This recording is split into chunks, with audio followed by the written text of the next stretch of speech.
రైతు సోదరులందరికీ మోహన్ అగ్రిమాల్ తరపు నుంచి స్వాగతం సుస్వాగతం. ఇప్పుడు మనం ఎక్కడ చూసినా ఒకటే సిచ్యువేషన్ ఏంటంటే ఎలినో ఎఫెక్ట్.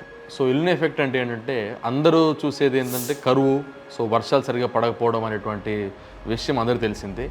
కానీ ఎలినో ఎఫెక్ట్ అంటే వర్షాలు ఎక్కువ పడడము లేదా వర్షాలు అసలే పడకపోవడము. సో రెండింటిని కూడా మనము ఎలినో ఎఫెక్ట్ కింద తీసుకుంటాము. అయితే ఇది ఇప్పుడే వచ్చిందా, లేకపోతే మన గత కొన్ని సంవత్సరాల నుంచి వెళ్ళి కొన్ని 100 years నుంచి కూడా ఈ ఎలినో ఎఫెక్ట్ ఉందా, లేకపోతే ఇప్పుడే అందరికీ తెలిసిందా, లేకపోతే ఈ మధ్య లేదా 2026లోనే వచ్చిందా అనేది ఇది ఒక పాయింట్గా మనం మాట్లాడుకున్నట్లయితే, మనం 1900 నుంచి చూస్తే 2026 వరకు ఆల్మోస్ట్ 22 ఎలినోస్ దాకా ఈ ప్రపంచం ఫేస్ చేయడం జరిగింది.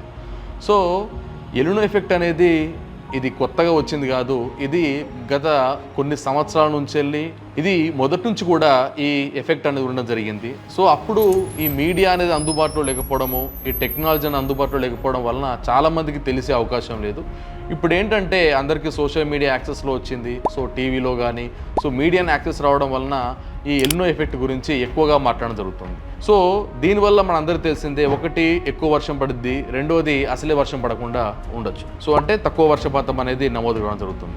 సో దీన్ని గత మన పూర్వీకులు దీన్ని ఎలా తట్టుకుని నిలబడ్డారు, సో ఇప్పుడు ఏంటి పరిస్థితి అనేది మనం చూసినట్లయితే, ఎలినో ఎఫెక్ట్ అంటే ఇందాక మనం మాట్లాడుకున్నట్లు సో తక్కువగా వర్షపాతం అనేది నమోదవడం జరుగుతుంది. సో ఎప్పుడైతే మన పూర్వీకులు ఏదైతే వ్యవసాయం మీద ఆధారపడేటువంటి పూర్వీకులు ఎవరైతే ఉన్నారో వారికి పాడి పంట అనేది రెండు రకాల ఉండేవి. అంటే ఒక వ్యవసాయం అంటే సో పాడి పంట, పాడి అంటే పశువులు, కోళ్ళు, సో మేకలు, ఇవి వచ్చేసి పాడి కింద వచ్చేది. పంట అంటే మన ఈరోజు సాగు చేస్తున్నటువంటి పత్తి, మిరప, వరి, ఇవన్నీ కూడా పంట కిందకి వచ్చేది.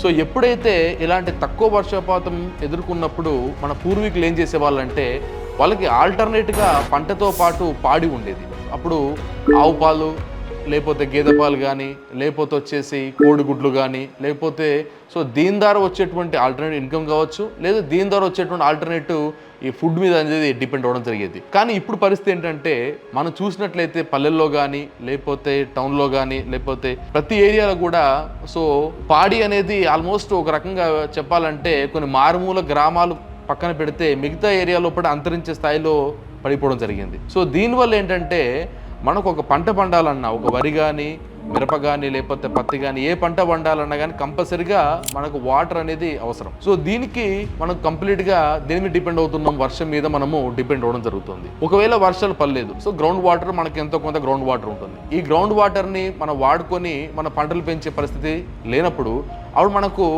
ఈ పాడి ఏదైతే ఉందో పాడి అనేది రైతుకి ఒక అదనపు సపోర్ట్గా ఉండడం జరుగుతుంది. సో కాబట్టి సో వ్యవసాయం అనేది మనకు లాంగ్ స్టాండింగ్గా మనకు నిలదొక్కు ఉండాలంటే ప్రతి రైతు కూడా సో పాడి పంట ఈ రెండింటిని ఎప్పుడైతే సమపాలలో అభివృద్ధి చేసుకుంటాడో అప్పుడు ఎలాంటి ఎఫెక్ట్ వచ్చినా కానీ సో రైతాంగం తట్టుకుంటుందని ఆశిస్తున్నాం. సో థ్యాంక్ యూ, ధన్యవాదాలు.